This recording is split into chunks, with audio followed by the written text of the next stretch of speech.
¿Qué tal amigos, amigas de Otra Mirada? Bienvenidos a una nueva edición de Mesa Política. Esta semana vamos a conversar con el director de Otra Mirada, Salomón Lerner Guitis, a propósito de la situación del tema de la reactivación económica y también ese proceso que se está llevando ya después de 60 días de emergencia nacional. Ingeniero Salomón Lerner, ¿cómo está? Bienvenido a Otra Mirada. ¿Cómo le va? Buenos días, Paco, y muchas gracias por esta oportunidad que me brinda Otra Mirada para estar con todos sus oyentes.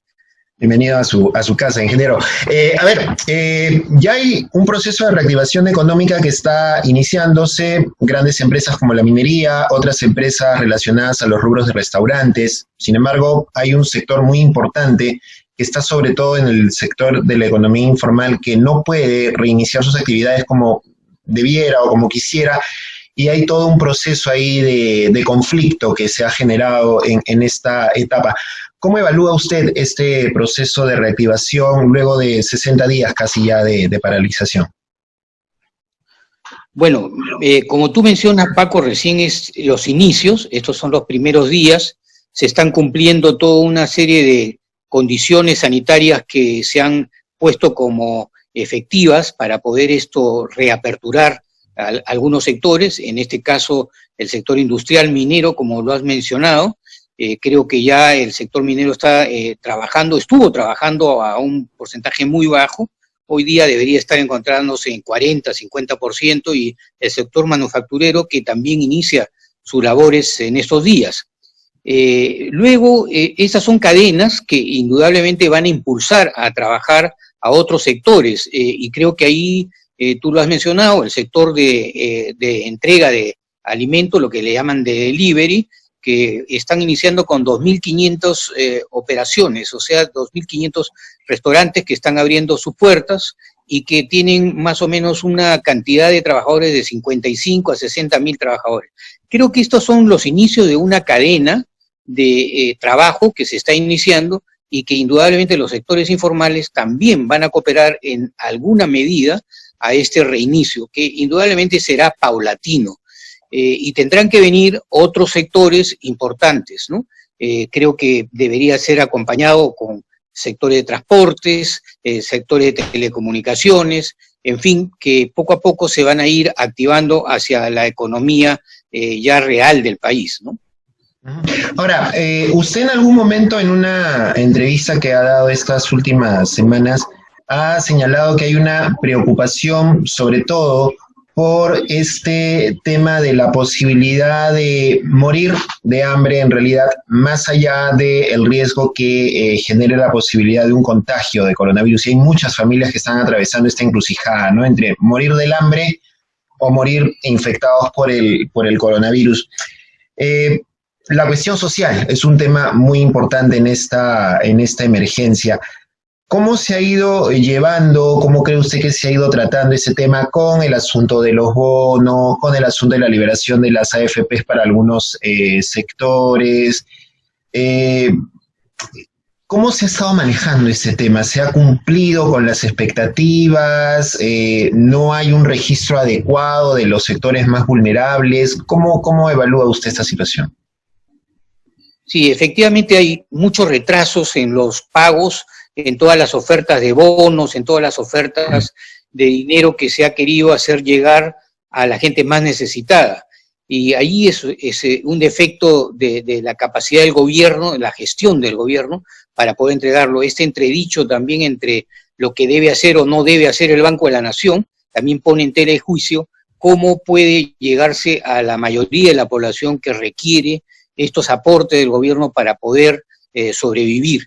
Y ustedes hoy día lo pueden apreciar. Si ustedes recorren los lugares vulnerables de la capital, a los alrededores de la capital, ven en muchas poblaciones banderita blanca. ¿Qué significa la banderita blanca? Significa que no tienen alimentos. Es gente que está dejando de comer. Y esto es peligroso en una situación en la que estamos viviendo. Hemos visto aglomeraciones alrededor de los mercados, de comerciantes que han vendido por el Día de la Madre sus pequeños stocks que les quedaba de pequeñas ropas o pequeñas perfumerías o cremas que han estado vendiendo, porque era la única forma de poder sobrevivir.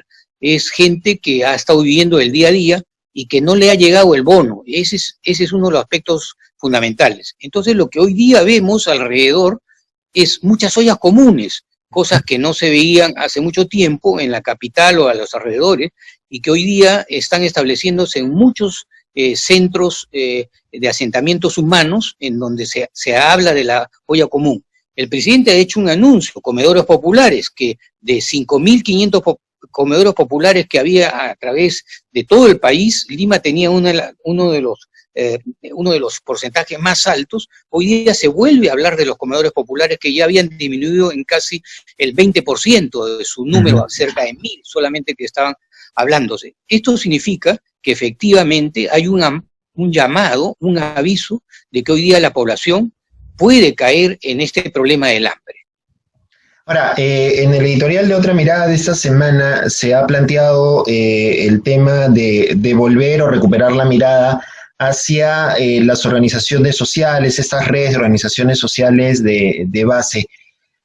¿Haría bien el gobierno en voltear a ver nuevamente a los gremios sindicales, a las organizaciones sociales, los comedores populares, para de alguna manera paliar los efectos de lo que es esta emergencia, tanto en el aspecto social, el aspecto alimentario, el aspecto económico? ¿Haría bien en devolver la mirada a estos sectores, estas organizaciones? Yo creo que sí, creo que es una de las formas de poder llegar efectivamente hacia los más últimos, hacia los rincones más alejados del territorio nacional, no solamente en Lima, sino en las diferentes regiones del país. Creo que es importante volver a organizar estos dirigentes comunales, este club de madres, estos comedores populares, estas organizaciones que coordinadamente tuvieron un efecto muy importante en los años 70 y 80, en que se vivieron ciertas crisis también en el país, en donde pudieron ellos afrontarlas. Y creo que es necesario que el gobierno pueda nuevamente volver. Si seguimos con el estatus normal de gobiernos regionales a municipios, creo que no se avanza mucho. Creo que el temor es de que justamente no están preparados para poder hacer este trabajo tan importante de llegar a la gente que más lo necesita, ¿no? Que es la gente más alejada de todas estas redes que hoy día se construyeron a través de los gobiernos regionales y de los municipios. El tema del impuesto a la riqueza, que es un tema que está a punto de debatirse en el Congreso de la República y que desde Otra Mirada también se ha planteado en varias oportunidades, mucho antes de la situación de emergencia. ¿Es viable? ¿Es factible? ¿Hay que apuntar a los sectores más altos económicamente más altos de la sociedad para de alguna manera obtener mayores recursos que puedan financiar esas acciones sociales en el país?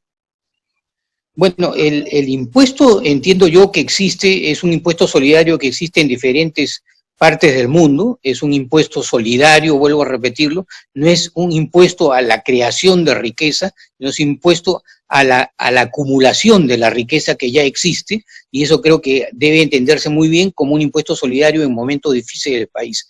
Si lo ve conveniente hoy día el gobierno, y que esto es una forma de cómo poder ayudar a que los aspectos fundamentales que hoy día están dejando de ingresar al país, que son los impuestos en general, las facilidades tributarias que se le está dando a muchos ciudadanos, creo que el impuesto de solidaridad, creo que es un impuesto que puede darse, porque creo que es importante que todos podamos contribuir con la acumulación de la riqueza que ya hemos podido usufructuar o que estamos usufructando.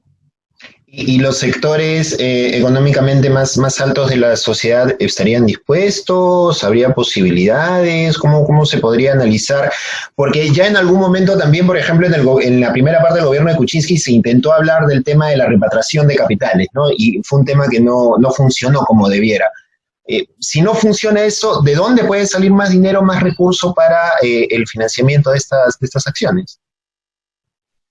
Bueno, en deuda, que el país se endeude más, cosa que lo vamos a tener que pagar todos, y a veces la deuda la pagan no todos, sino los de la pirámide de medio para abajo, ¿no? Y creo que si tenemos que tener mucha deuda y tenemos que endeudarnos. Hoy día el Fondo Monetario ya está ofreciendo 11.000 millones de una línea flexible al Perú, 11.000 millones de dólares, ¿no? Y también seguramente otros bancos multilaterales también van a ofertar.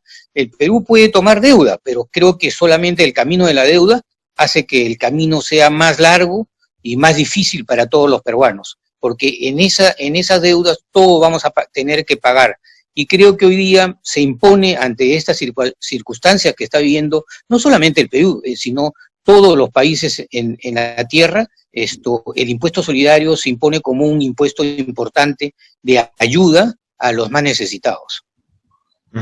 Un tema que tampoco puede pasar desapercibido es el tema de carácter político y que se ha venido reflejando en los últimos días en las declaraciones del ministro de Salud, los efectos que ha generado estas declaraciones del ministro de Salud en un sector del gremio médico.